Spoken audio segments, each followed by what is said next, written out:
Hi, welcome back to Restoration Dream Collector's Corner. So this is the third in the series, and I've decided to show you things that I'm collecting to do up each room. So right now I'm working on this room in the formal drawing room, and today I have a lovely item to show you. So today I have a lovely little porcelain item to show you. This is Royal Crown Derby, and it is in the Imari pattern, a lovely pheasant to go on a table. So this is going to go next to the 1840s sofa, a lovely Victorian antebellum sofa that I have. You can see that in some of my vlog videos.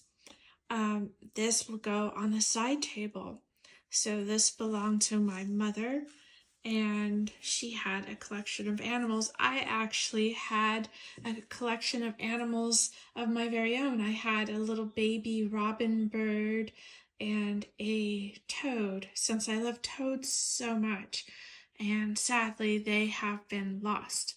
So I'd like to replace those at some point, but at least I have this one to get me started.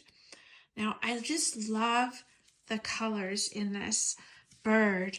It has sort of a rich cobalt blue with lots of gold, a rusty color, and a lighter sort of a medium blue cerulean. And those are the main colorways. I just love the face on the little bird and the feather patterns. It's just all so lovely.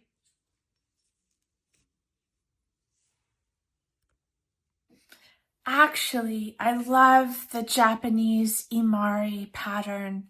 I just think it's a wonderful artistic aesthetic movement that happened in the 19th century. So having this piece also reminds me of my love for Japan. Japan means so much to me.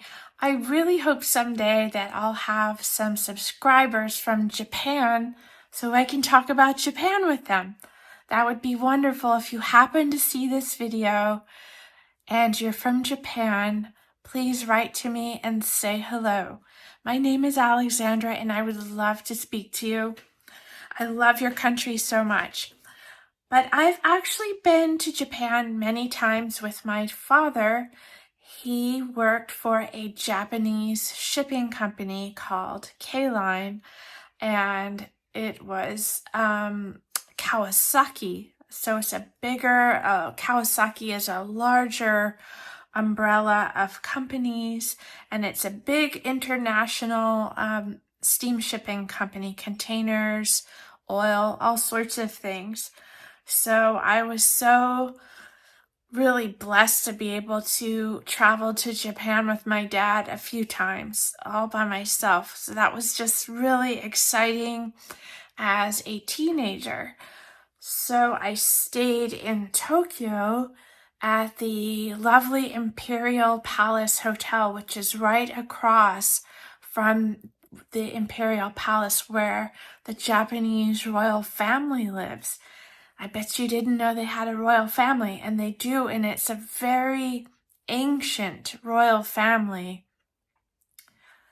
So I would, while my dad was at work, I would go over and walk through the palace gardens that's open to the public. And it was just beautiful, and it's a lot of, you'll see in some of my gardening videos that I love Japanese maple trees and other Japanese plants. So I have a dream of putting in a Japanese tea house and tea garden in the backyard. So you'll have to subscribe to watch over time how all these dreams of mine come into fruition as I work on them all by myself. But when I was growing up in California, there was a lovely family who were my best friends. They had 3 children, all around my age, and in their backyard, they lived in a beautiful Victorian home, and it had a really large backyard. And in part of the backyard, they had a real Japanese master builder come and put in a authentic Japanese tea house. So it had no nails in it, and it was just masterfully crafted. I wish I had been around to see that happen, but that happened, I think, before I was friends with the family. But around the tea house, they had a table and chairs and actually had tea in there. And around the tea house was a beautiful Japanese garden. So they had the maples, they had different conifers and azalea and rhododendron, and there was a pond that went through all around the tea house building itself. And there were little bridges going over the pond, and inside the pond were all the koi fish. So it was so beautiful. So when I was much older in my teen years and my father took me to Japan, I'd already had a taste of Japanese culture. Being in the Bay Area, there's a Japantown in San Francisco, and many wonderful Japanese people that have been there for a very long time.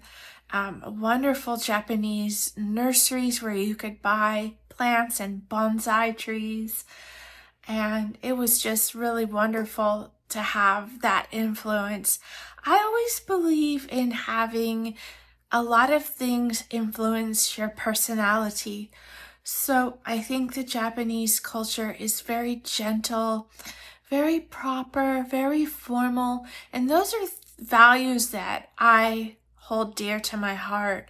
And so whenever I travel to Japan, I would try to learn some more Japanese words, and I would try to learn how to be very proper and respectful of the culture, and greetings and thank you and please, and how to be gentle. I think that's a big part of Japanese culture, is just being gentle on the people around you.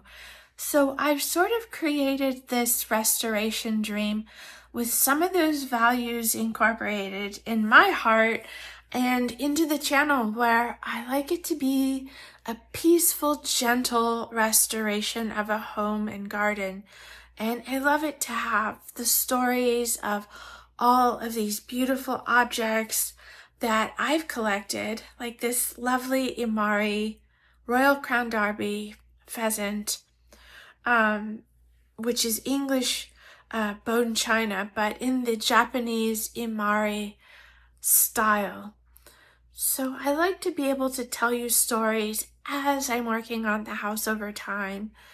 And that's what makes something rich to me. It's not in the price that you pay, but it's in the life that you have well lived. So I hope you enjoyed hearing about one special item that's very meaningful to me, that's going to be placed in the formal withdrawing room. And I hope you'll like and subscribe and join me on the journey.